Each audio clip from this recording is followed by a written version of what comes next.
This is the video about the fifth chapter in the Unit 12, the Roman Hispania. In this chapter, I am going to talk about the Roman religion, culture, and art. It includes the religion and culture, secondly, the architecture, and thirdly, the sculpture and mosaics that Romans did in the peninsula. So, talking about religion and culture, I have to say that the Roman religion was spread across Hispania, and it was combined, what was the original theme, was combined with the religions that the local people, the pre-Roman people, already had before the Romans came. Over time, as it happened in the Roman Empire, the Christianity was adopted too in Hispania. Apart from religion, in the field of culture, the main Roman contribution in culture was the language, the Latin. In this case, the Latin replaced completely the pre-Roman languages. Another cultural contributions that Roman did in Hispania were some celebrities, some very highly important people, such as philosophers as Seneca or writers like Martial, but mainly some emperors who were born in the Iberian Peninsula. Examples of Hispano-Roman emperors born in the peninsula are Adrian, Trajan, and Theodosius I. After having talked about religion and Roman culture in the peninsula, I'm going to explain the architecture. In architecture, the Romans did a large number of buildings and they constructed them to show the greatness of Rome.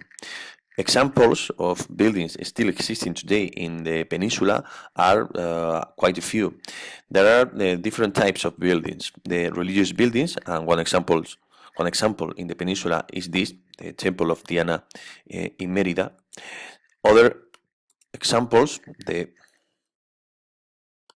some other examples that we have of Roman buildings are public or civic buildings. This is the case of the Basilica of Baelo Claudia in Cádiz. As you can see, this is next to the beach. We have thermal baths, and this is the example of Caldes of Montbui, located in Barcelona. The theater of Emerita Augusta in Mérida, and still today they celebrate in summer theater plays.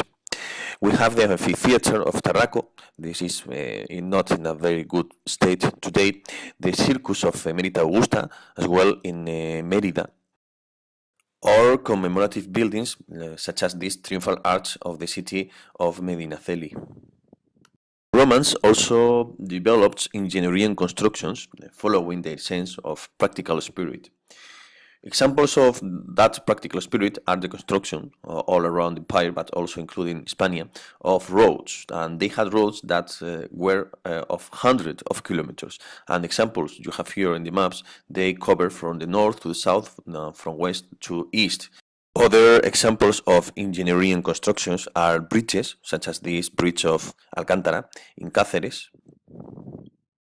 Another example, the aqueduct of Segovia, for being able to bring water from the river to the city, or the walls of Lugo, constructed by Romans, still up to today, included or surrounding the present-day city, or a tower, a highlight, the Tower of Hercules in the city of La Coruña. This is not the original one, because it was reconstructed 200 years ago. Finally, I'm going to explain the sculpture and mosaics done by Romans in the peninsula.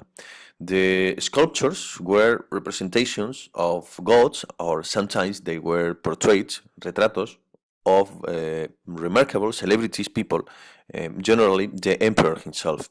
The places where the sculptures were displayed were public places, or in the case of rich families, they displayed them in their houses. And mosaics were used to decorate the walls and floors of the villas. The villas were the houses of rich people in the countryside, what today would be chalets or casas de campo. They had designs with scenes of the mythology or geometric designs, as the one you have here.